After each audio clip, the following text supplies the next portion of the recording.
All right. Well, good morning, everyone, and welcome to all who registered to attend our Middle East Peace Now Forum for April. And those who are listening later to the recording, we are happy to have you too. I am Kathleen Campbell, member of the board of Middle East Peace Now. We would like to thank our sponsors for this event. Northfielders for Justice in Palestine and Israel, East Side Freedom Library, and Women Against Military Madness. We greatly appreciate the support of these organizations for MEPN's monthly forums. Please do consider supporting these organizations as well by attending their events. Before I introduce our speaker, MEPN board member Ruby Joy will share some details about today's webinar. Thank you very much, Kathleen. Thank you all for joining us. My name is Ruby Joy, and we're so grateful to be joined by Dale Sprusansky today. And before we get started, we just want to go over our housekeeping. Everyone will be muted for the duration of our Zoom today, but please feel free to submit your questions into the Q&A feature of Zoom. If they end up in the chat feature, that's just fine too. We're keeping track of them. And feel free to send myself a message over the chat if you have any technical issues. We ask that everyone be respectful in the chat and the Q&A. We reserve the right to remove anyone who is causing harm. And please feel free to share this on our social media channels when our webinar is completed on YouTube. And I think that's everything I've got. I'll turn it back to you, Kathleen. Thank you. I am very pleased to introduce our guest speaker today, Dale Sprusansky. Dale is the managing editor of the Washington Report on Middle East Affairs. His focus is the role of money in U.S. foreign policy, especially as it pertains to Israel, Palestine, Egypt, and Iran. Please welcome Dale to our forum. Well, thank you so much, Kathleen, and to everyone who made today happen. I'm really honored to have the invite to address this topic today. As you said, it's one that not just myself that I've been looking at for a while, but our magazine has been looking at for over 40 years now. We were founded by two former U.S. Foreign Service officers who spent their entire career in the Middle East and saw a lot of things they did not like as it pertained to U.S. policy. And instead of taking an easy retirement, they started this magazine as their retirement project to kind of tell Americans, this is back before the internet was, Twitter and all that stuff, to, have a magazine that Americans can subscribe to really learn what you could not learn from the mainstream media or, anywhere else really. And they were incredible people. And we're just honored to be in their legacy and to continue their work all these years later. But I guess before I get started on the topic today, I was asked to just talk a little bit about how I got involved in it personally. So in college, I actually started as someone who focused on studying Latin America. I was a political science major. And then sophomore year, the school offered a trip, the religious studies department, to Egypt, Jordan, Israel, Palestine. And besides a day cruise to the Bahamas, that was the first time I had ever left the country. It was when I landed in Cairo. So as you can imagine, if anyone's been to Cairo, that's it's a very different place than here. So that's like 0 to 100 in terms of foreign experiences. But I was enamored by it, just fascinated by everything I saw there. Went back to study abroad at the American University in Cairo. After I finished college, came to DC, was fortunate enough to become an intern here at the Washington Report. And then also was lucky enough to get a job after that internship, as it just so happened that someone was moving on to a different phase of their life and I was hired to replace them. But yeah, I remember on that first trip to Palestine, for me, it was the wall. So I grew up in South Florida, which, as you can imagine, is the standard is pro-Israel down there, baseline. My parents didn't have strong beliefs or anything like that. I wasn't raised in a household that was, pro-Israel or anything, but just from, existing in one of the most Zionist, congressional districts in the country, that was the default.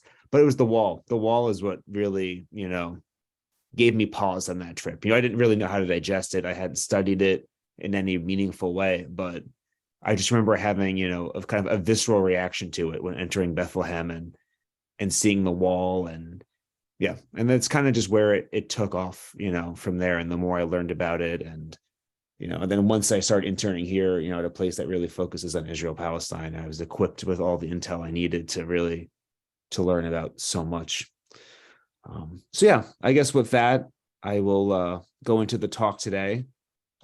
So I know this audience is pretty well informed, so I'm not going to go into the super broad strokes of things here. But I'm also not going to get too into the nitty gritty. We could use the Q&A for any kind of more detailed questions you have about anything I discuss. So I'm going to kind of have like 4 sections to my remarks today. Beginning with a little bit about just an overview of lobbying and the Israel lobby, and how, what the lobby advocates for compares to what the American people really want, our country's policies to be toward Israel and the broader Middle East. I'll be discussing too kind of the growing partisan nature of support for Palestine in the United States. Polls show that, increasingly it's almost like any other issue, a left versus right dynamic. And I'll kind of share some thoughts on that. And then we'll kind of shift to kind of what's happening in Israel these days, the protests that are happening, and, the idea of Israeli democracy and what these protests kind of say about Israel and about Palestinian resistance. So yeah, so kind of to get started with the issue of lobbying. Obviously, outside of Israel, Palestine, lobbying, as you all know, is just a reality of how our government functions, for better or for worse. I'm sure a lot of people will say worse. But, for instance, what was it? Thursday, I was attending the Churches for Middle East Peace, had their summit on the Hill. And, you're just walking through the Capitol to get to their summit. And you just see, the place is swarming with lobbyists, a bunch of people hopping out of cabs with, their pins for whatever organization they're representing, their binders, all marching in to, plead their case, to their elected representatives. And then by night, they swarm all of the dining establishments on the Hill to have all their fundraisers and all of that. So if you're on the Hill, you can't not see the reality of lobbying in this country. And yeah, so there was maybe in 2015, I think, some political scientists did a study to try and gauge how much influence voters have versus lobbyists over what our country's leaders do. And I'm just going to share one very bleak quote from that study. And it said, quote, "Economic elites and organized interest groups play a substantial part in affecting public policy, but the general public has little or no independent influence." So that's one study's take. I'm sure people have other views. I wouldn't be as bleak as that study, but I would definitely say they're definitely not entirely wrong. So when it comes to the Israel lobby in particular, as you all probably know, it is the most powerful foreign policy lobby in the country. I think if you're looking for a good book to really understand how Israel lobby groups operate on Capitol in particular, I would recommend a book by Professor Kirk Beattie. It's called Congress and the Shaping of the Middle East. It's a few years old now, but he really goes into all the details about how things work with the Israel lobby on the Hill. He shows how it's a process that starts from when these, in many cases, these leaders are elected at the local level, right? So the lobby will interact them when they get elected to city council. Groups like the Anti-Defamation League or other Zionist groups will start quietly courting them, getting them all in the talking points, donating to their campaigns. And then before you know it, when they come to DC, it's the norm, right? It's the status quo. the lobby isn't some big lobby group that just kind of magically came out of nowhere. They have built that relationship with them from the earliest days as politicians. And there's definitely, there's carrots and there's sticks in that process. And again, that book by Kirk Beattie does a great job of showing that. He had a case study of, some Congress people. It was a race where there were two very pro-Israel candidates running against each other in the primary, I believe.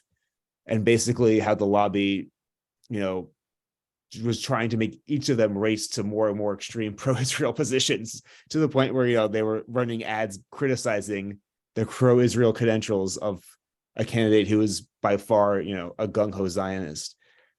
So it's kind of that notion that you could never be pro-Israel enough. So they'll put the heat on you, they'll challenge you, but if you do what they want, they will generally reward you with lots of campaign funds. And that's really, unfortunately, 75, perhaps that's a low percentage, but 75% of what politicians just want is they want campaign funds. Right. So this raises, a question of, are members of Congress doing this because they're getting money from these groups, or are they doing it because they're just naturally pro-Israel? And, that's a real debate, right? There are some people who are definitely true believers, right? Zionism is a real thing. People are Zionists. Members of Congress are actual Zionists. They don't need lobby money to be Zionists, but of course they'll take it. But then there are definitely those who, for any other issue, will take money and cast votes because the money is there for the votes. I think of someone, I don't know personally, I'm not going to say it definitively, but someone I think like Richie Torres from New York definitely strikes me as a cynical operator in this space. He kind of, I think, sees a nice career path to being the quote unquote progressive Zionist. And so that's someone who I would, without knowing him again personally, kind of assume is doing this for more cynical reasons. And then, again, it's a question of, do they even understand the region, right? Okay, so they're taking this money, they're casting these votes for Israel, but do they really know the reality of what's happening in Palestine? Do they really know what they're doing? Obviously, most Americans don't know that much about the region, don't follow it, haven't learned much about it. Again, if they don't, assuming they don't come from a few handful of very Zionist districts on the coast, their constituents probably don't care about it. Maybe, a pocket of Christian Zionism down in the deep South, but most districts, you walk into, a town hall meeting, people aren't talking about Israel, Palestine generally. So I'd like to share this quote again from someone at a recent event I attended who works a lot on the Hill. And she said this: "I cannot tell you how many times I have met with members of Congress who have told me, I have never heard the other side of this issue.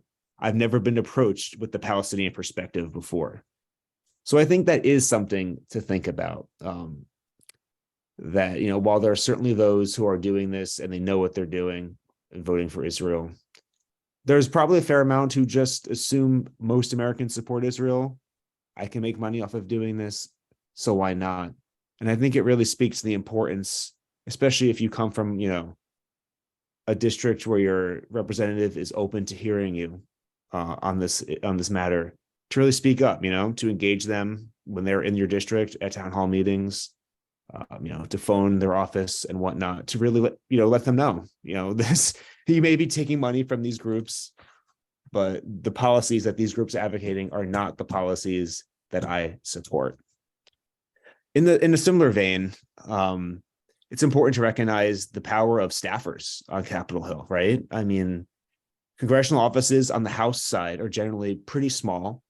House members generally serve on multiple committees. They're generally overwhelmed with constituent services, all the committee business, and of course, managing their reelection campaigns. So they rely a lot on their staffers, who again, answer the phone calls from constituents, do research for them, and help them formulate policy. And when dealing with these staffers, it's important to recognize, again, the staffers themselves are overworked.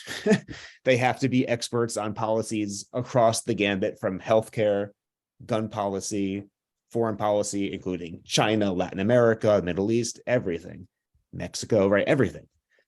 So, and also the average age of a House staffer is usually somewhere in their mid-20s. So these are people with not a lot of experience, probably just fresh out of college, maybe a graduate degree, probably not.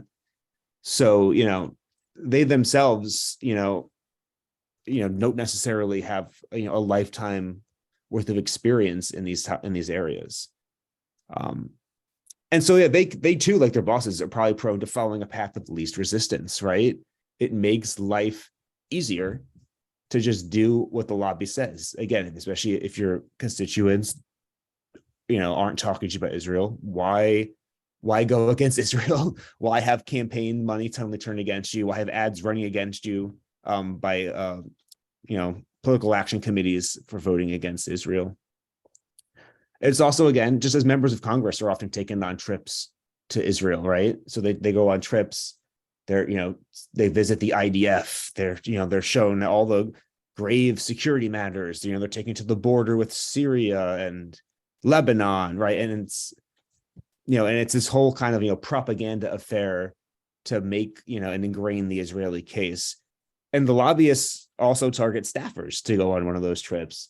I have a friend on the Hill who went on one of those trips while working on the Hill, and she fell in so much in love with Israel while she was there. She got a tattoo saying she loves Israel. And we always have very fruitful debates, respectful but fruitful debates, on the topic. But I think it just goes to show that the staff is also part of who the lobbyists are targeting.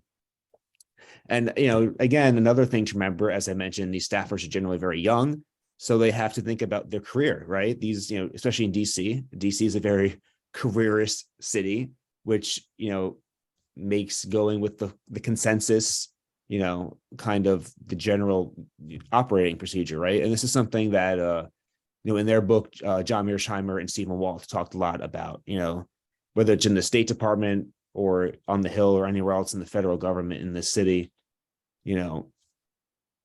there's not real incentive to speak up on this issue when it could destroy your career. When you work on the Hill, you don't make a lot of money, but you're always one step away from making a lot of money, doubling or tripling your salary by becoming a lobbyist or working in some sort of other private sector field connected, to what you've been doing on the Hill. So it's better to keep quiet. That way you can make your money, pay off your student debt, and have a nice life in the suburbs of Northern Virginia. So, yeah. And again, it goes back to this question, right, of with the staffers as well. Are they influenced by the lobby, or is the United States just inherently, a country with settler colonial past that supports Israel because of who we are? And that's a whole aside, right? And it's in the space that I operate in, it can become a very vigorous debate, right? You have folks kind of like Noam Chomsky who tend to really focus, on the U.S. as just an inherently pro-Israel place, just because of our, shared colonial past. And then you have places, frankly, like the Washington Report, that tends to really focus on the role of the lobby. So it really is a little bit of a chicken and an egg, situation. Is the lobby successful because it's building on a pro-Israel culture, or does a pro-Israel culture exist because of the comprehensive lobbying efforts across, politics, media, education, religion, and all that stuff? It's definitely a little bit of both, is what I would say.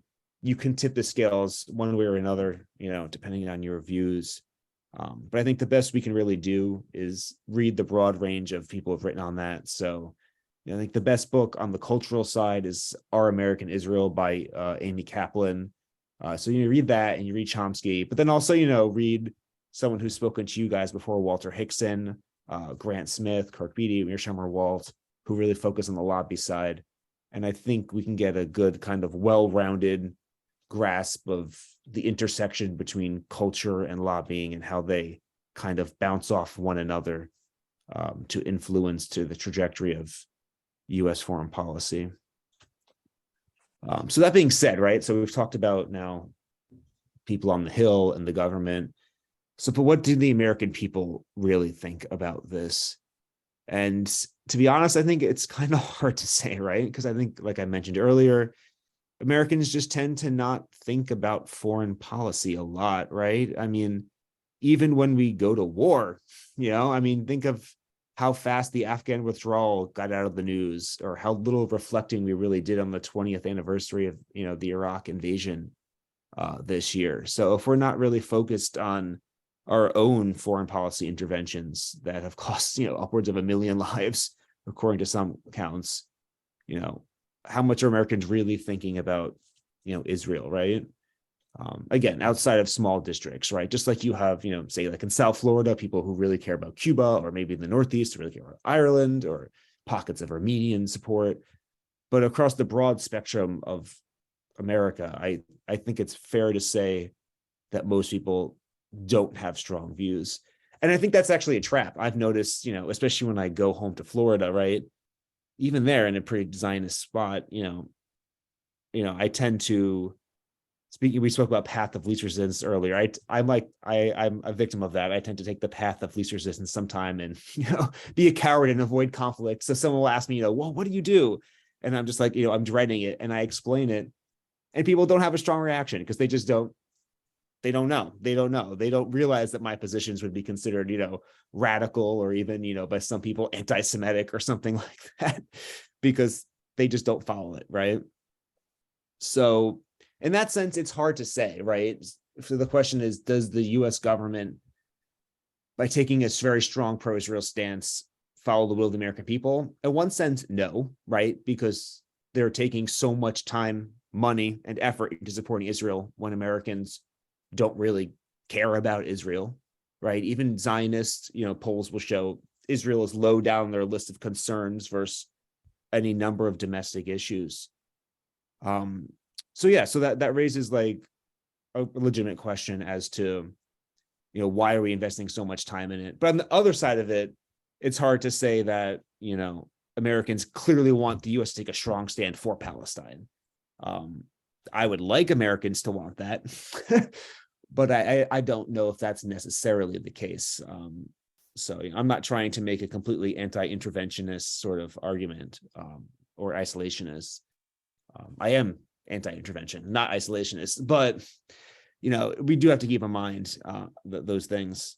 That being said, there are polls that gauge U.S. support for Israel and for Palestine, among the general population. Again, those are polls. People have beliefs on how accurate polls are, and those polls do show kind of a split in society, right? Yes, a decent amount of support for Israel, but also a good amount of support for Palestine, especially among the left. So basically what we have, right, is an American society that doesn't really think about Israel a lot. When it does think about it, maybe we like them, maybe we don't. We really just want peace.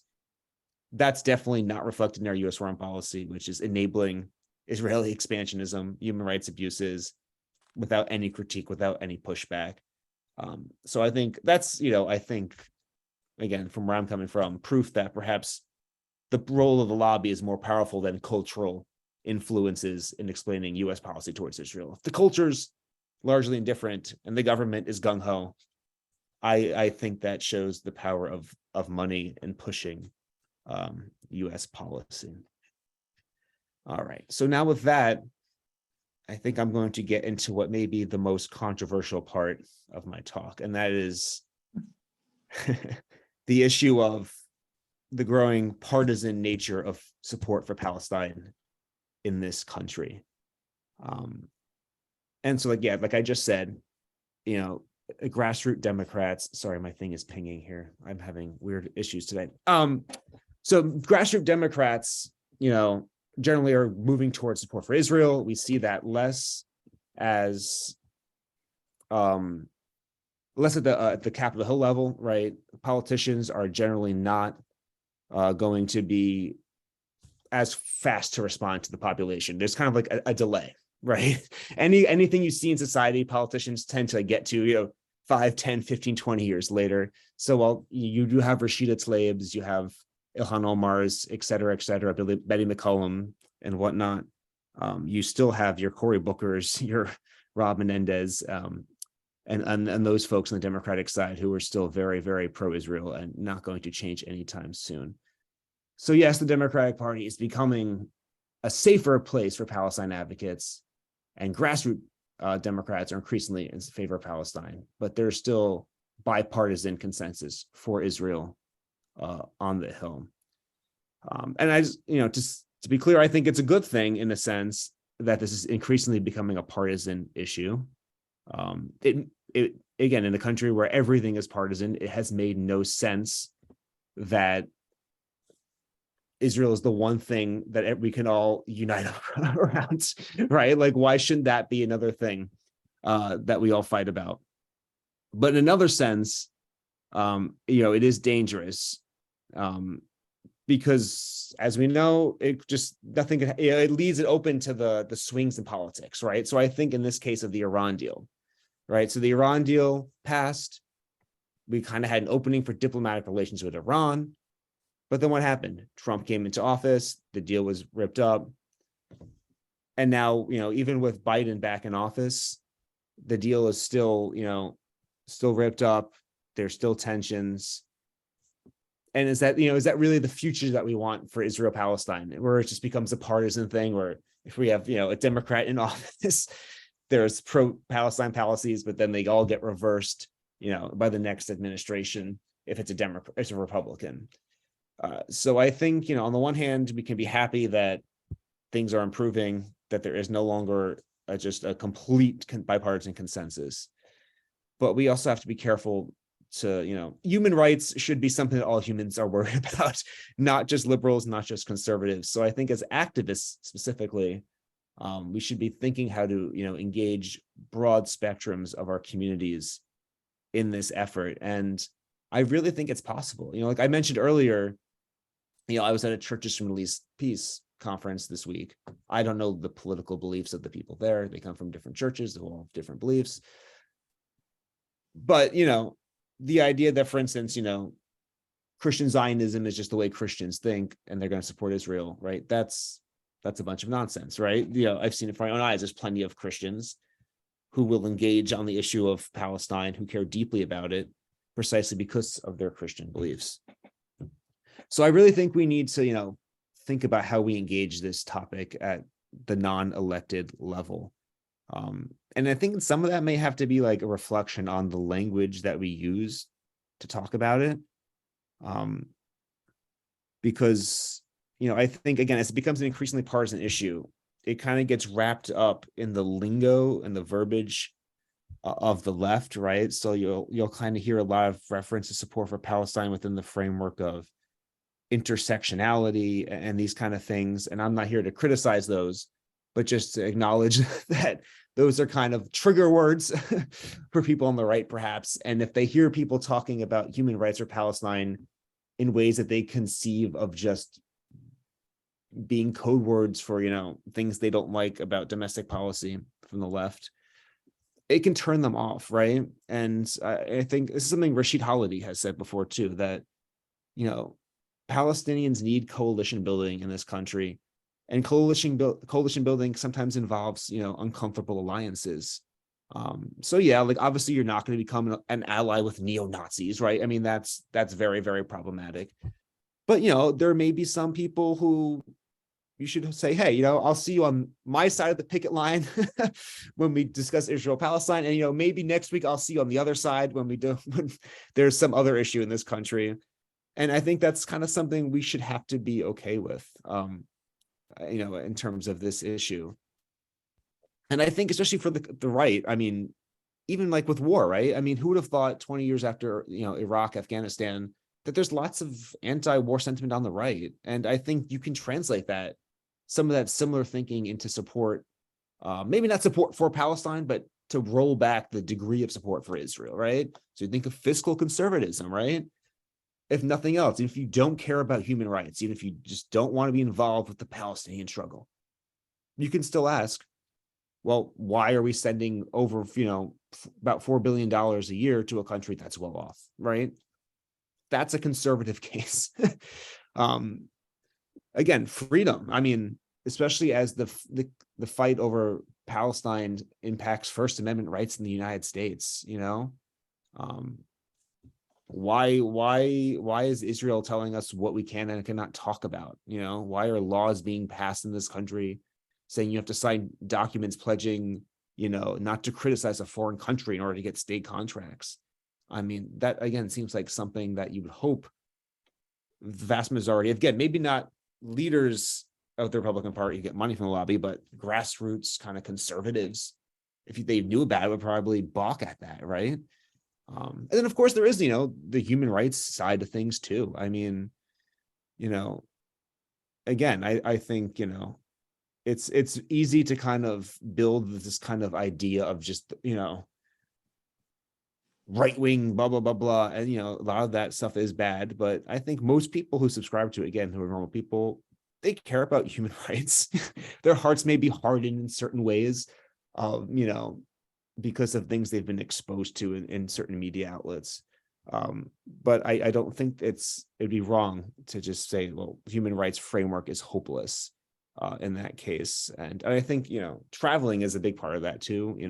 Even if you have friends who are going to visit Israel, right, for the religious experience, just encouraging them to see, go to Bethlehem. A lot of times they won't go to Bethlehem because, they'll be told it's unsafe or something like that. But, to walk the streets of Bethlehem, to see the wall, to talk to Palestinians, you can read all the things you want to read. You can be exposed to all the lies. But if you're there and you see it, you've seen it for yourself and it pierces your heart. And, I think that can move so many mountains. And of course, it's important to remember too, I mean, until recently, there actually was, support for Palestine wasn't a completely foreign thing on the right. I'm sure a lot of people remember Paul Findley, again, a Republican from Illinois or Indiana, I forget which one, who was, outspoken in his support for Palestine. Even some presidents, I mean, George Bush, he wasn't the best, the first George Bush wasn't the best on the topic, but he was willing to go to battle with the lobby in certain positions. And here, even DC, amongst, my friends, I see who are more right wing, I see a real willingness to engage on the issue. They're not closed mind on it at all. Including people who work on the Hill, they may not be pro-Palestine, but they're definitely not pro-Israel, even if their bosses are. And they some of them have even told me they begrudge the notion that, Israel lobbyists kind of walk into their boss's office and dictate policy. They don't like that.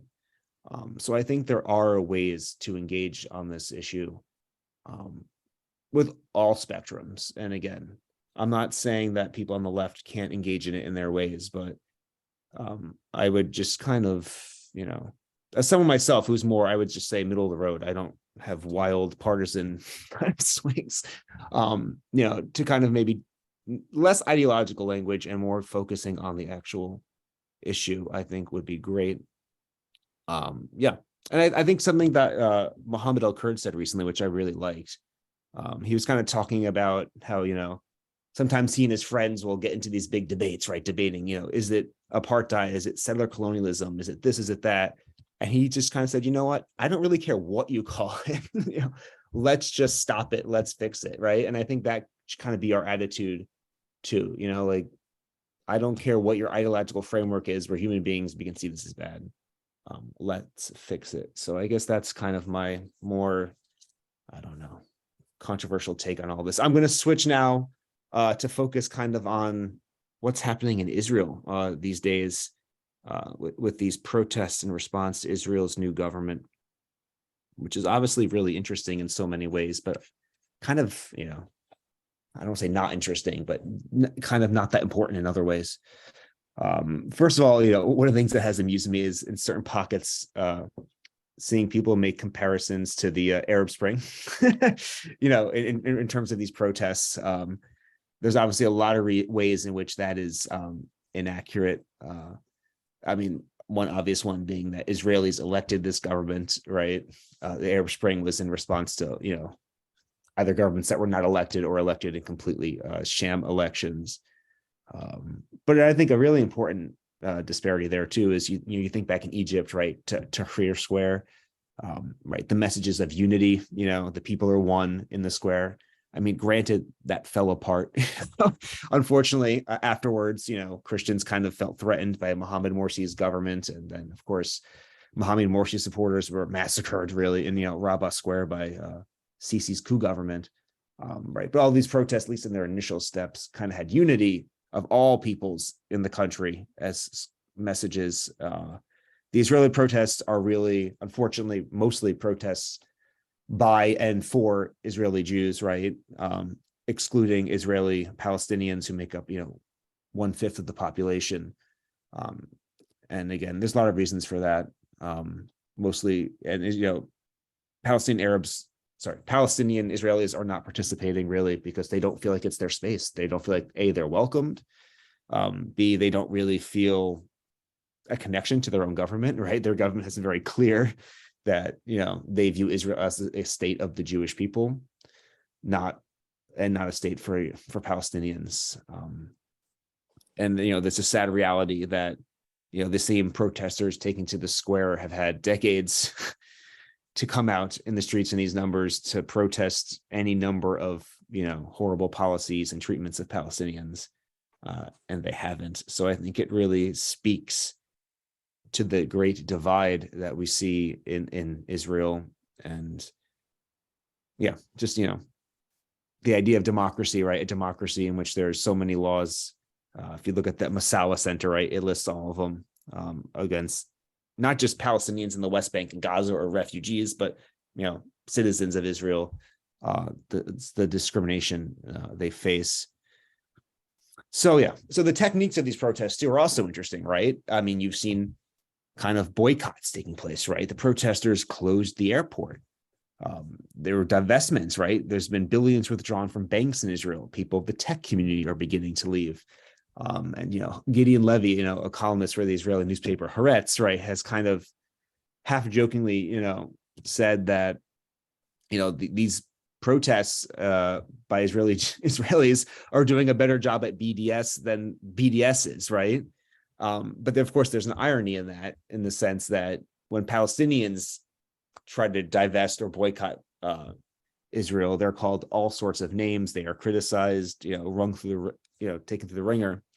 But when Israelis do it, people support them. And that's actually an interesting thing as well, that in the US, a lot of pro-Israel groups have come out in support of these protests, which is pretty fascinating to see as well. The idea of the same groups that, again, criticize Palestinians in this country for taking similar steps are on the side of the people now, which I think, again, speaks to a pretty clear, kind of racial divide and double standards and all of those kind of things. Yeah. And I think going forward, it will provide a lot, I think, of help for the Palestinian cause, right? Obviously, at some point, these protests will subside. How they'll go, I don't know. I don't particularly follow the dynamics of, judicial reform in Israel close. So I don't have opinions on that per se. But once these end, right, there's going to be a lot that pro-Israel groups can't, I think, roll back, right? The idea that it's anti-Semitic to, boycott or protest Israel, you can't use that now because we've seen it being used in the name of helping Israel by Israeli Jews. So I think this contradiction kind of will live on, and if nothing else, will help kind of delegitimize some of these talking points that are often just spuriously used to kind of just crush and scare people away from supporting the Palestinian cause. So one other this kind of related to my prior commentary on conservatism and all that stuff in the US, right? The idea of, this is happening because Israel has a right-wing government now. Yeah, that's not incorrect at all. That's completely true. But I think it is a little problematic when we try to just easily fit this into kind of other trends, right? We just say, well, this is just one of other right-wing governments across the world. Right-wing governments are a threat, yada, yada, yada, and they just do bad things. And, it kind of strips the nuance of what's been happening in Israel, right, since 1948 and before that, right, that Israel's policies targeting Palestinians are built up on the foundation of left and right-wing governments who have supported settler colonialism. So yeah, they take different manifestations, right? You get kind of Zionism on steroids with the right-wing government, and that's not to excuse anything that they do, but I think we do kind of, give the Israel left too much credit if we just frame this as purely a right-wing problem in Israel. That being said, no, it helps, right? It helps in the US in the sense that you see a lot of people, especially on the left and in office, right, criticizing Israeli policies now because it's a right-wing government. It opens more avenues for dialogue and for discussing the topic, which is good. But I think once those doors are opened, it's also helpful to explain to people that, should a less right-wing government come into power tomorrow in Israel, Zionism isn't going anywhere. The occupation isn't ending. Gaza is still probably going to get bombed and blockaded, et cetera, et cetera. This is an issue that transcends divides. And I have a quote here again from the aforementioned Gideon Levy on the role of the Israeli left. And he says, the Zionist left is the real enemy of freedom, of fighting the occupation in Israel, much more than the right-wingers. First of all, they are the founding fathers of the settlement project. Who started it? Was it Netanyahu or Begin or Sharon? No, it was Shimon Peres, Yitzhak Rabin, the Nobel Peace Prize winners, alleged peacemakers. They are responsible. Shimon Peres is responsible for many more settlements than Benjamin Netanyahu. So they are the founding fathers of the settlement enterprise, right? So again, this just to call attention to this fact that this is a problem of Zionism, a problem of Israel's policies. And again, it's interesting. Can you so like I said, there have been some on the left, who have stopped, being so full-throated supportive for Israel because of the new right-wing government, but not all, right? I mean, you still see some Democrats going to Israel to meet with Netanyahu, for instance, right? I mean, and can you imagine Americans going to, do similar things with, I don't know, Viktor Orban or something like that? I just don't think that would happen. So it still, I think, speaks in a sense to this double standard that even when Israel does everything wrong, right? Even when it's easiest to criticize, there's still a way that, that's just a problem of the minister of this or the minister of that in the government. We'll still meet with Netanyahu. Netanyahu is still our ally, even though it was Netanyahu who invited them into the government, who formed the government, who supported them, right? And of course, from my perspective, even though Netanyahu and anyone else has supported these policies, regardless of who's in their coalition. So like I said, I think, knowing who's in power is helpful. You need to know who you're dealing with, but you also more existentially need to know who you're dealing with. And, we can't get too caught up in the dynamics of who is ruling Israel versus what Israel kind of stands for in terms of its outlook and its policies. So I think that's kind of what I had there. I'm happy to take questions. As always happens when I give talks, I have my prepared remarks and I kind of get going and lose my spot. So I may have missed a few things. So I'm sure questions will bring some of those things out. Thank you so much. Thank you so much, Dale. Before we get into the questions, do you mind spelling Kirk Beatty's name for us and the title of the book you mentioned? Sure. Yes. So it's K-I-R-K. Uh-huh. The last name is B-E-A-T-T-I-E. T-T-I-E. There we are. Yes, it's Congress and the Shaping of the Middle East. Thank you very much. Mm-hmm. Well, thank you. This has been really illuminating, and you've given us a lot to think about. While other people think of their questions, I have one. Could you illuminate us a little bit about Israel's position vis-a-vis Iran? Mm-hmm. It's sometimes seems like a straw man, but great. Well, I guess on the similar note, I'm going to begin by recommending a book, and it's by John Gazvinian. It came out 2 years, I think, ago, and it does a great job. It traces the history of US-Iran relations, from the founding of our country to the present. And it's really interesting because you would have thought, but in the early days, Americans loved Iran or Persia, right? They found Persia amazing. There were biblical stories, that brought people in. But just in general, it was just people, they felt, the Persian Empire was kind of viewed as a model of kind of good governance and, something to ponder, as we were forming our own country. And there was lots of pro-Persian press. At some point when, Persia in the 1800s was facing imperial threats, from east and west and north from Russia, all these forces, they turned to the US. They asked the US to help. And the US ironically declined to help because at that point we were anti-isolationists, right? So, I mean, that's kind of an interesting point. Here we are, today threatening to bomb Iran. And then when Iran was under threat, they asked us to come in and help them. And then we were, anti-intervention. Obviously, things, fell apart, around, the coup that we had, a big role in helping to facilitate, supporting the Shah and all that stuff. And then, of course, completely deteriorated, with the hostage crisis in 1979 and all that stuff. As an aside, the latest issue of the Washington Report has a nice excerpt from a book, a biographer of Jimmy Carter on really the role that the Reagan presidential campaign did in making sure the hostages were not released until after the election so that Carter couldn't use it to help boost his reelection. It's really kind of nasty stuff. That's an aside. But yeah, so the law, Israel obviously, so even, Israel and Iran had during the Shah era pretty good relations, friendly relations even. And Israel's focus for a while there was on its Arab neighbors, right? So obviously before the peace agreements, Egypt, Jordan, and the kind of after those, Saudi Arabia, the Gulf countries, Syria, right?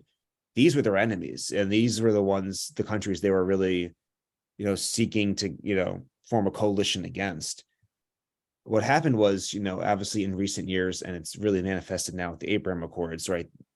They don't really have as much as, a threat, right? Obviously there's Lebanon and Syria, yada, yada, yada. But, the money and the power in the region on the Arab side generally is, if they're not openly friendly to Israel, they're not so secretly open and friendly to Israel. So the Arab states really cease being a convenient boogeyman, for Iran. I'm sorry, for Israel. Still a boogeyman for Iran in some ways, but that's a different topic. But yeah, so with that, you kind of see a shift, right? And obviously with the the Islamic Republic government in power, I'm not here to defend what they say about specific, there are legitimate anti-Semitic things that come out of, the Islamic State government and stuff like that. But they use them, as a boogeyman, as an existential threat to the state of Israel to really build up. And, the thing is, in order to secure funding from the United States, military funding, right, Israel always needs to have that narrative of, we have a threat, right? Because you don't have a threat, why are we giving you $4 billion in arms, right? They need a threat. I mean, yeah, you always have Hamas, Hezbollah, yada, yada, yada. But, a big bad state actor like Iran really, really, can do that. And also, the more they can talk about Iran, the less they have to talk about the Palestine issue, right? So it's also just a good strategic kind of, talking point. But yeah, and you see the lobby in a special way, really, really, and this is where, Ghazvinian has some really good chapters on this, where the lobby just really forces the issue, right? They put pressure on, in so many ways, on the United States government, to kind of have this, bad relationship with Iran. And it's really, so much of it is done in the name of Israel. It's really, yeah, thankfully that's not happened. If the US ever went to war with Iran, based on the current kind of premises, I would lose my mind, I think. I don't know what I would do, because it's so much of it is unnatural. And I think the point of that book and my beliefs is just the US-Iran feud is just in so many ways manufactured. And there's so many reasons for us, not to have this feud. But it serves in so many ways Israel's interests. And, what serves Israel's interests kind of slowly in some ways comes to be conceived as our interests, even if it's not the case. Yeah. So that's a great, great question. Thank you. Here's another one. An interesting response to the protests in Israel has been to defend the protests as a confirmation that Israel is indeed a democracy. And this listener heard Ambassador Dennis Ross do that. And he or she is also bringing up a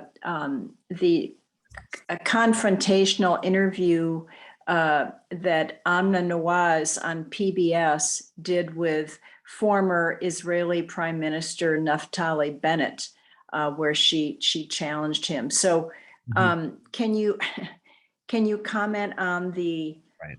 Well, the interpretation of what's happening in Israel as proof that indeed it's a democracy? Yeah. So just to be clear, when I criticize, Israel's democratic credentials, I'm not saying it's bereft of like democratic institutions. And of course, when you compare it to the Middle East, the competition is really weak, and there are certainly democratic qualities there, which are a good thing. I think the real issue is just how open those, democratic corridors are to all people residing from the river to the sea. Like I mentioned, there are issues with Palestinian citizens of Israel. That being said, yes, they can still vote and all those things, but there's real questions of how. You'll see a lot of times in the Knesset, they'll disproportionately punished. Palestinian representatives will be censured or even kicked out, suspended, arrested, for saying things that are viewed as incitement. Oftentimes you'll see, protests in Israel, the Palestinian flag, for instance, will be stripped from people, banned, right? So, I mean, again, freedom of expression seems like a pretty basic principle of democracy, but, if you're advocating for Palestine, you kind of tend to lose those rights. The real issue with democracy, because any democracy has its issues, as we know as Americans, right? So the real big issues with democracy for me are, Gaza and the West Bank, right? And obviously they're not Israeli citizens, but they've been under Israeli control now for, decades. There's no hope of them really, let's be honest, right, of not being under Israeli control. And the thing is, Israel has explicitly said, they don't want to give up this territory. They've built settlements. So when they make the West Bank, especially de facto Israeli territory, but have different laws, Palestinians can't vote for their leadership. And of course, there's a whole separate issue with the PA and all that kind of stuff, right? But you have Israel, you have Palestinians subjected to in different magnitudes, right? Gaza is a little different than the West Bank, a little different than Palestinian citizens of Israel, a little different than Jerusalemites. But that's the problem, right? It's 4 different legal regimes for people who essentially have the same leadership. And I think that's, a real challenge for Israel's democratic nature. But yeah. So I'm definitely not an absolutist. I wouldn't be one of those people who'd say you can't call Israel a democracy at all. But I would say at best, serious flaws. And again, if you're an Israeli Jew, I guess, but even them, I guess they're saying there's issues now, right, with these judicial reforms, but you have a lot more say in the course, the outlook of your country. Here's another one. You've described or alluded to the ignorance of most Americans and this situation. What really is, what are the facts on the ground in Palestine, Israel occupied territories? So what are your suggestions? You did suggest one, but what are your suggestions for those of us who are more informed to counteract this ignorance that's so prevalent? Yeah. So one thing that's popped into my head, and I think they're actually quite helpful, can be documentaries, especially if you have someone who's very visual. Because you can read about things, but reading in a sense can almost become impersonal, but when you're seeing these things on film, and there are so many great, I just think, what was it, a couple months ago, I watched, Al Jazeera had a great comprehensive analysis of Shireen Abu Akleh's, assassination, basically showing how Israel systematically lied, covered up evidence, refuses to, hold people accountable, and you see, just gut-wrenching testimony of, the young lady who was next to her when she got shot, how she's still traumatized, and just, you cry repeatedly through it. But, I just, and I'm biased, obviously, in a sense, but I don't see how anyone could watch that and at least acknowledge something's wrong, like this isn't good. And you have other, even like short film, that's a longer one, but like a short, I think Mondoweiss, they have great visual reporting in, in the West Bank specifically, and, they'll, for instance, just, follow a family whose house has been, repeatedly demolished by Israel. Right. And it's the kind of thing that, again, just, it's an old lady with, her son, in what world is this person a security threat, in what world is this just an okay thing to do? Yeah, so I think the key is just to humanize it, right? The more we get into policies, the more complicated it gets, right? And the problem is, where does everyone want to go as their first pushback if they don't agree with you? It's always something along the lines of Hamas or something like that, right? And yeah, and it's not, no one loves talking about Hamas. I don't love talking about Hamas. I have lots of problems with Hamas. But the more you can steer the conversation away from that to real things. And it's not that we have to, and address Hamas, you have to address it. And what I generally usually will say is, well, why are they doing, this doesn't cop out of nowhere. People didn't wake up one day and decide, I just want to start firing rockets at my neighbor. Generally, that's not how it works. They're boxed in, things are bad, and they have resorted in many ways to violence. I know some people on the Palestinian side will note that resisting an occupier, even violently, is a right, in international law. I'm an American, so I guess I don't really care what international law says. But, and I'm just joking. But yeah, stuff like that is a tricky issue. It's an easy talking point. But I think you have to open people's eyes to the broader scope. And I think, again, to quote Muhammad al-Kurd again, he says, the trap oftentimes for advocates of Palestine is he said something, the trap is to try and, depict Palestinians as saints, right? And he says, we don't need you to depict us as saints. We just need you to depict us as humans, right? And humans, humans are all over the spectrum. They're going to be good Palestinians. There's going to be bad Palestinians. There's going to be Palestinians who do things that you think are great, that you think are horrible. There's going to be the PA. There's going to be, nonviolence. There's going to be Hamas. There's going to be everything. But the question you have to just bring up is the context. What is happening? What is happening to the people? And I think that's the bottom line. Okay.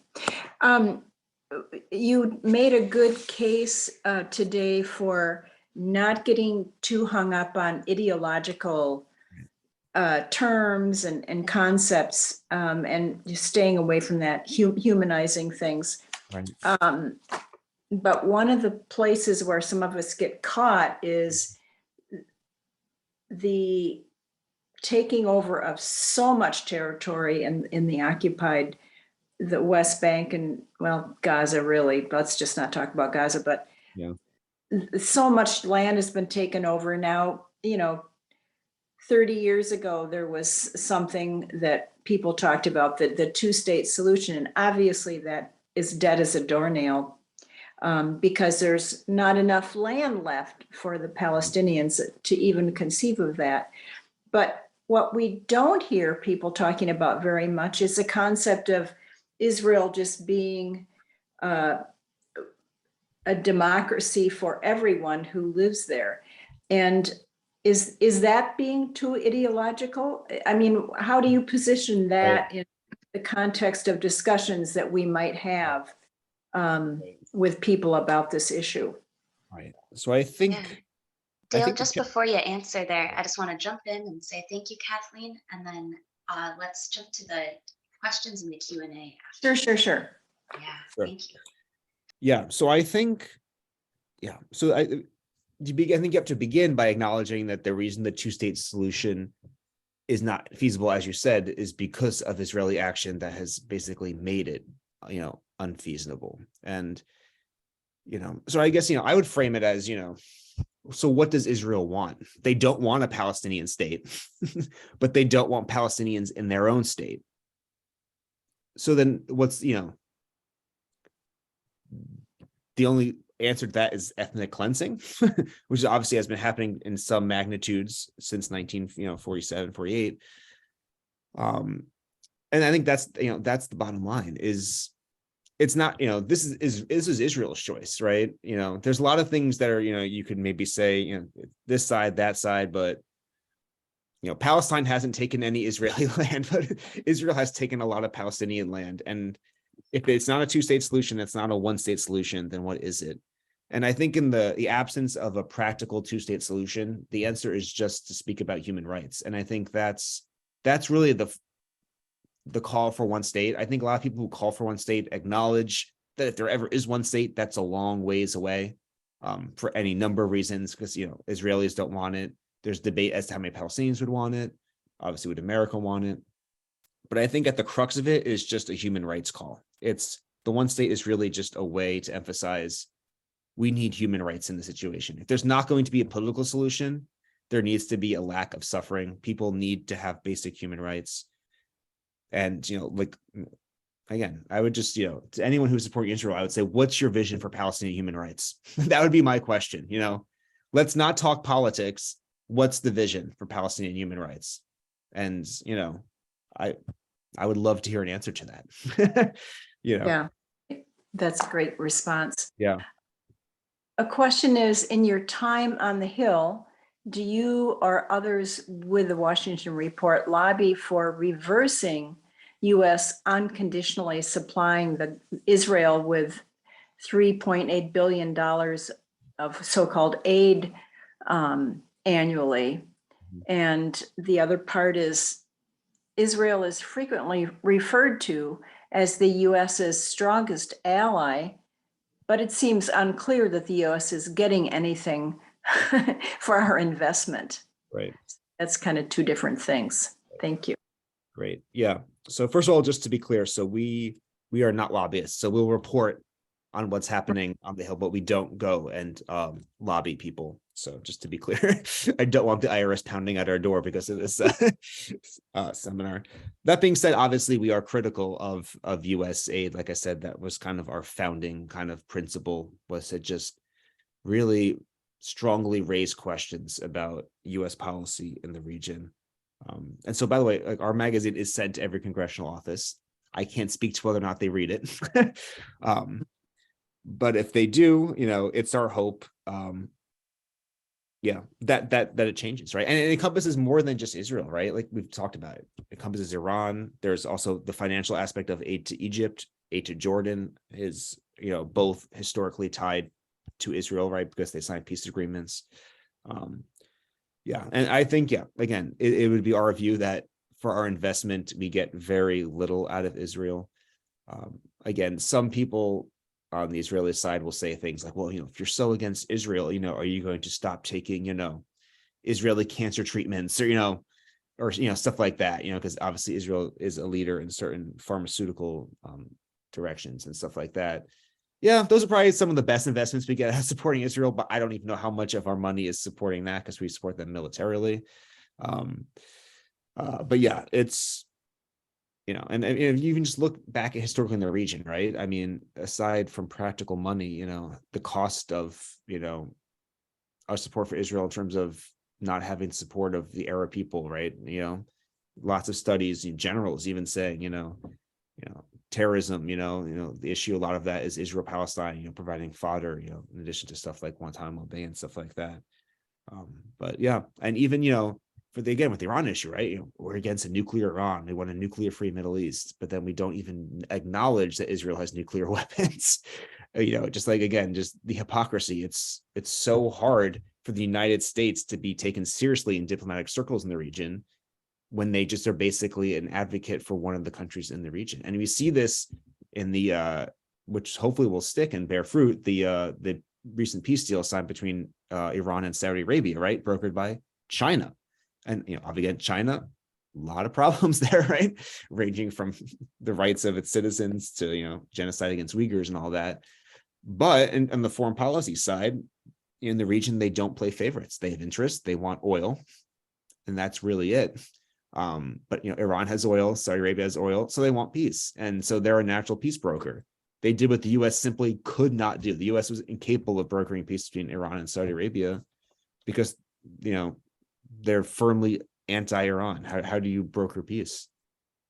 So I think that really severs the hand of the U.S. in so many ways in the region, and in other issues too. All right, and you look, all right, Russia and Ukraine, right? Just again, the double standards of why are you so against one occupation and not another? It's there's the money cost, there's the moral cost, the diplomatic costs that we believe really just is bad for our country in so many ways. And I said, and the threat at home increasingly to democratic rights of free speech with anti-boycott laws, which have also set a template for legislation targeting people who support for instance gun reform or decarbonizing or energy supply and stuff like that. Anti-BDS laws have used as a template to silence those people as well. So unfortunately, the roots of the Israel lobby kind of increasingly are running kind of deeper into our lives here, which maybe that will finally make people wake up if we don't care about people over there. Yeah. Yeah. This next one is somewhat rhetorical, but it's still interesting. The U.S. is responsible for the situation in Palestine that the British started over 100 years ago, actually, with the Balfour Declaration. They support an illegal, immoral, criminal state that does not want to atone for its crimes. And also true of the U.S., the world's biggest terrorist organization. So again, this is rhetorical. Can we strip the U.S. of its veto vote, remove it from the UN since it vetoes all resolutions to hold Israel accountable? I'm not sure who the we is there. Right. So yeah, I mean, the US becoming more isolated in the world help the situation. So that's, there's a lot to unpack there. Yeah. So what sounds like the question is going at is major reform of the United Nations. Yeah. Which, to be honest, I don't see happening, right? I mean, as far as I know, to reform the UN Security Council would require the US's approval. And I don't think the US or China or Russia or any other countries on the Security Council are going to vote to have less power. So I would guess that's probably not going to happen. All I can say is, if you're interested in the UN angle, we have a regular UN writer correspondent in every issue, Ian Williams, who does a fantastic job. He has I love his way of writing and of explaining things and of speaking. So if you can watch any of his videos archived on YouTube or read some of his archived articles, I think you will learn a lot about how the UN operates in general and also how Israel operates within the UN, which is in many ways, it's just another battleground, where there's all sorts of efforts, what he always likes to bring up is, Israel at the UN likes to use international law at its own convenience. So, there are times when they'll use it for their own, their own kind of causes, but the second it use it against them, they say, oh, this is illegitimate, we're being targeted, and all those kind of things. So, and there's a branch of the Israel lobby group, of the Israel lobby that monitors the UN, again, to flood your inboxes and all that stuff with allegations of bias at the UN to just, again, plant more seeds of doubt and allegations of bias at the UN. And I would just say the one thing about the UN that, Ian, I know, finds problematic, as do I, is unfortunately sometimes the countries that you have, supporting Palestine most loudly at the UN, again, maybe a country like, Syria, and it's kind of like, well, friends like that, who needs, enemies, in a sense. But, that's, but that's a tragedy of kind of international law, right? It's kind of the powerful don't need it, and the weak kind of just scratch for anything out of it. And, it's kind of just a free for all of who's going to, take advantage of your cause. And we've seen that in the Arab world over and over again, right? Authoritarian regimes just kind of using the Palestine cause as their own kind of way to build support among their own population, probably cynically. And now dumping the Palestinians once they feel like they don't need them anymore, in the cases of, Morocco, the UAE, Bahrain, etc. So, yeah. Speaking of Syria, one listener says the U.S. is occupying 1/3 of Syria, with U.S. troops on the ground stealing oil and grain. They also get Israel to bomb Syria every couple of days, so it seems. Who can sanction the U.S. to stop this crime from continuing? Yeah, this is a great point, especially the reality of kind of increasingly open warfare on Israel's part against Syria. I mean, it used to be, I don't know, once every now and then you'd see, an overnight strike, in Syria by Israeli forces. Now it's just it almost doesn't make the news because it's just assumed that last night somewhere Israel bombed Syria. And it's being done, like I said, really without debate, without controversy. Right. And it's two parallel issues, right? You can have all the issues you want with the Assad government, and rightly so, but, that doesn't give Israel the right to just violate the territorial rights of Syria, right? It's similar to the Golan Heights issue. Just because Syria was having a civil war doesn't mean that the Golan Heights suddenly is just Israel's territory and forever. That's not how that works. Now, in terms of who can stop it, that's, again, sanctions are, again, they're kind of a tool of the powerful. Was Syria going to sanction the United States? I just don't really see how that's possible. The most powerful countries that could do something about it would probably be China or Russia. But even then, if the US dollar is the currency of the world, at least for now, it's very, very hard to stop the US with any kind of economic tools, really, besides minor, sort of import or export bans or something like that. But those tend to hurt the exporting or importing countries more than they hurt the United States. So yeah, again, it's kind of a situation where it seems, might makes right in that sense. You can't do anything too much about it.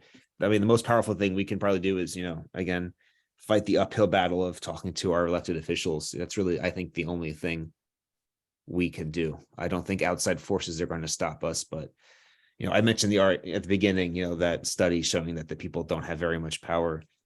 I'm a little more optimistic than that. I think, the Syria, was it under Obama, right? When there was the real threat of us going to have a major intervention in Syria. Obviously, we're still there, but it was going to be more of an all-out kind of invasion. And it was stopped. I mean, people flooded Congress with calls, with letters, and bipartisan basis basically stopped the U.S. from having an all-out kind of war with Syria. And I think that speaks to the power of the people, in a way that maybe that study undermined, didn't appreciate that, we can kind of, have something to say. So, I say just keep at it. And if you're reaching Congress, I always recommend calling more than writing letters. It's just everything I've heard from people who work on the Hill. It's a more powerful method. Letters, or emails are easy to kind of, I don't want to say ignore because that sounds intentional, but we all know how it is, right? We get our mail, we get our email, and things just get buried and lost. But when someone calls you, you hear their voice and have to talk to them. I think that leaves much more of an impression on people. Wow. Well, thank you, Dale, for joining us this morning. Your presentation is illuminating, and it's different than what we've heard before, a different direction for us to go. So thank you. And thank you to the audience for good questions. If there are no more questions, and I'm not seeing any more. And a reminder to our viewers, please complete the very short evaluation. The link is in the sidebar. And as always, our forum today has been recorded and posted on our website. So please tell your friends who weren't able to join us this morning that this is an alternative way to hear Dale's presentation and his wonderful responses to questions. Yeah, I just want to jump in here. We actually have 2 more questions in the Q&A Good. that are pretty short, so we should have time. Dale, if you're open to it. Yeah. So the first one we have is a good question that we all ask all the time. How do we spread the Palestinian cause to the general population where ignorance is prevalent? Actually, he did answer that one, but You did? Oh, I apologize. Make it at the beginning, yeah. I guess I'll just take another stab at it, just say more things. Sure. But just one wanted thing to make sure that got answered. Yeah. one thing I said earlier that I think I want to reiterate, and it's something that I'm working on myself, is I think just being bolder, not being afraid of having uncomfortable conversations. Because I find a lot of times when it comes up, I just kind of pivot or take, the gentlest stand possible without truly violating what I believe in. That being said, of course, there's the practical reality that the better you know someone, the more you can have, kind of nuanced conversations and, build those relationships. But, not being afraid, when someone says something to kind of speak up and, politely and whatever, but, to correct them. Because like I said, I think in a lot of cases, those things are said out of ignorance. They're not said out of like extreme animosity towards Palestinians. So, it's one thing if you're in front of an AIPAC conference and someone's calling you, an anti-Semite and you hate Israel. I mean, whatever, you don't have to engage them because that's, they've got their, hard mentality. But the average person just kind of says a comment and you kind of let it go. I would say just maybe explore it a little bit, find a way to be better about engaging them. Because like we've said, like a question said, this is so much of this really is because of the US. The US sustains so much of this, and obviously we can't make Israel do certain things, but we can stop helping them do all these things. And until that day comes, I think we have an obligation as citizens of this country to, educate one another and try and enact change any way we can. Great. Ruby Joy, do you see another one that you feel wasn't covered? No, I think that must have been everything. Thank you. So Okay, make great. sure everyone got their voice heard. And that's a great note to land on, isn't it? My goodness. Yeah, it is. So our May 13th forum will feature Miss Ruma Roman, the first Muslim and the first Palestinian elected to the Georgia State House of Representatives. So please join us for that forum. And if you are new to MEPN forums and you like what you see and hear, please consider becoming a member through a donation of any amount. A link is in the chat for you to donate via giveminnesota.org or directly via a check to MEPN. And on behalf of the board of MEPN, we thank you for your support and we look forward to seeing you at future forums, including the one on May 13th. Please join us. Thank you so much. All right. Thank you so much. This was a great experience. Thank you, Dale. You're terrific. Thanks so much. Thank you all. Take care.